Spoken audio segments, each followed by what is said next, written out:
So welcome everyone, this is Alex Williams. I'm the head of animation at Escape Studios, founder of the online animation school Animation Apprentice, and I run the online MA in 3D animation at Buckinghamshire New University. And this is a very short video to show you what goes wrong with walk cycles and why walk cycles tend to be floaty and lack weight. And this is a really common problem, happens all the time.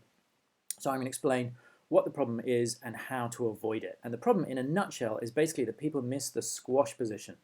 Right, so let's have a look at the squash position. This is a 16-frame walk cycle with Monty. This is what we're doing today. And we're going to start, as always, with the right foot contact. That's frame 1, and then that's also going to be frame 33 over there. That's also going to be the right foot contact. And then we're going to do the mirror image position of frame 17. We're doing a treadmill walk here, where the character's walking on the spot.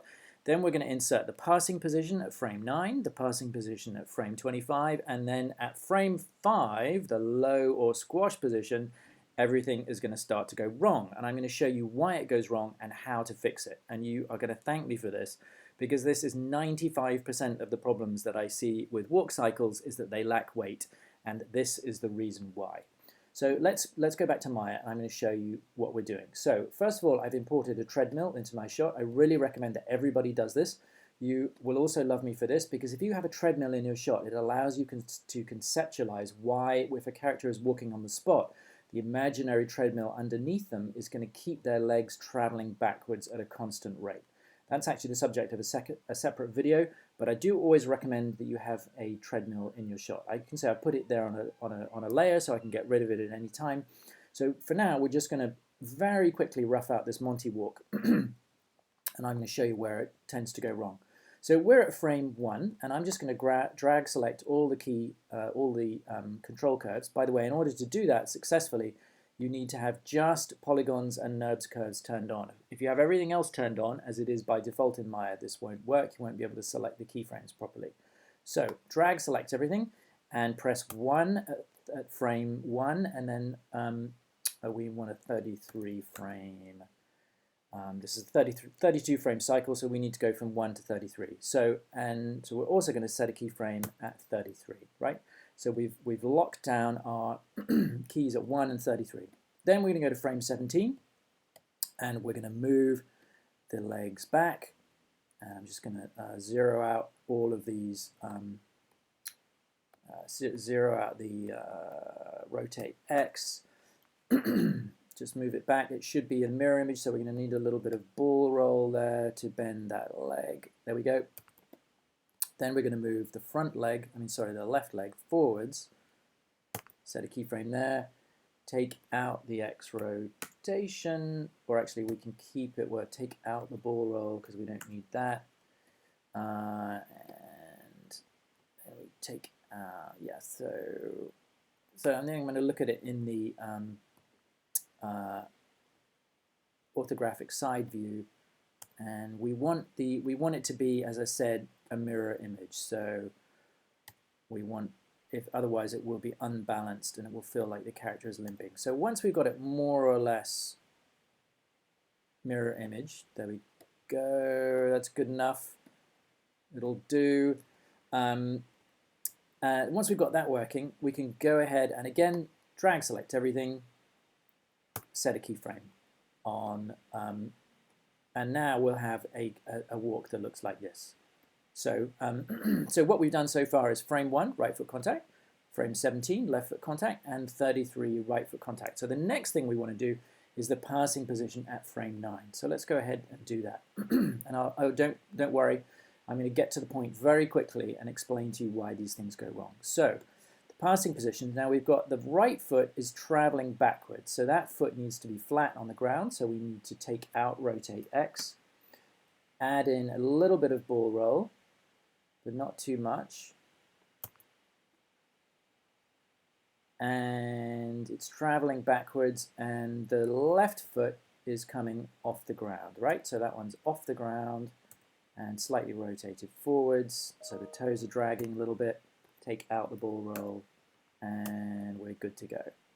Right, so, and of course the body is moving up, because if we go back to our thumbnails, you can see the body is actually traveling upwards at this point in the passing position at frame 9. So body is going to go upwards, And if I hit spacebar, I should be able to see in the translate Y. Yeah, great. So body's going upwards.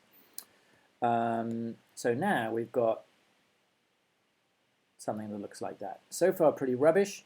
Let's go to frame 25, show the passing position again. And let's put the passing, so the body is going to be going up again. So I can just do that down here in the graph editor. We want it going up about the same amount that it did at frame 9. And we want, this time, it's the left foot that's flat on the ground, bearing the weight. Take out the rotation in X. Add a little ball roll, but not too much. And the right foot is going to be up in the air. Toes kind of dragging. Take out the ball roll. And there we go. So now we've got the beginnings of a walk cycle. If we put it on the treadmill, you can see he's walking on the treadmill. Now, that's just the start. Obviously, there's a lot to do here. But let me go to frame 5, which is the squash position. Because obviously we need some weight. And at frame 5, as I'm sure you know, that's the lowest point. This is for a standard 32 frame walk cycle. Lowest point at frame 5. So Monty is going to go down at frame 5. So we want a little bit of down position there. Let's have a look at our control curve. So Monty's traveling downwards in the Y translation. And of course, we want, I'm just going to turn off the treadmill layer, we want that right foot to be flat on the ground. So I'm going to take out the rotate X, and that foot is flat on the ground bearing weight. And now we come to the problem. This is what goes wrong. You will see that Monty's left foot is now traveling forwards. So what Maya is now encouraging us to do is to go straight into the passing position with the left foot and lift it off the ground. But this is wrong, and this is where everybody goes wrong. As I say, 95% of the mistakes that I see in a walk cycle when it's animated on the spot are that it is floaty and lacks weight, and this is why. Because look, if we go back to the thumbnails, that left leg, this one here, needs to be continuing to travel backwards, because in the squash position or the down position, both feet are bearing weight. If you don't believe me, check it in the animated survival kit, it's all in there. Both of these feet need to be traveling backwards. So let's turn on the treadmill layer, and I'll show you why the treadmill is so useful.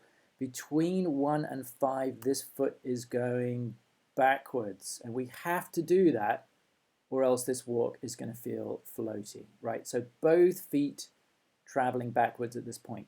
Now we need to take out the X rotation, we need to take out the Y translation, zero those things out, and we need to max out the ball roll here, or not max it out, but amp it up, so that between these two, between 1 and 5, both of these feet are traveling backwards. And then we need to do the exact same thing at 21, because the same thing is going to happen at 21. Between 17 and 21, the left foot in this case is bearing the weight. It's traveling, let's take out rotate X. So that one's bearing the weight.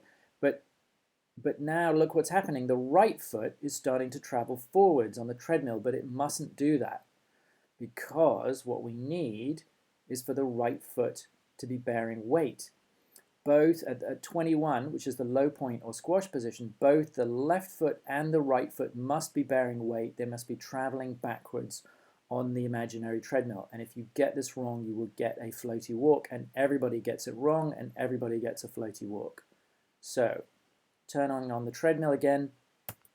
I'm going to move this backwards. So there's no shame in getting it wrong. Everybody gets it wrong, but the important thing is to get it wrong and then get it right and fix it, so that you don't end up with floaty walks and you don't end up graduating from an animation course unable to do a walk that carries weight, because that is what the animation supervisors who are recruiting for the role will be looking for.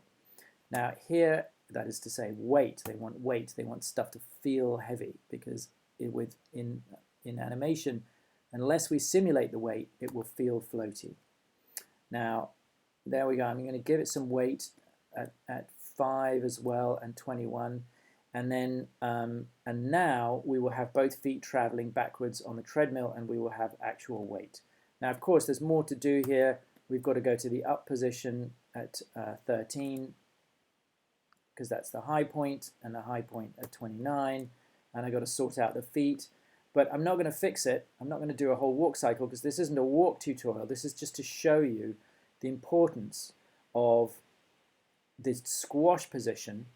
That's at 5 and 21, and why it's so easy to make a mistake there, but why it's so important that you fix that the trailing foot continues to travel backwards on the imaginary treadmill in the squash position at 5 and 21.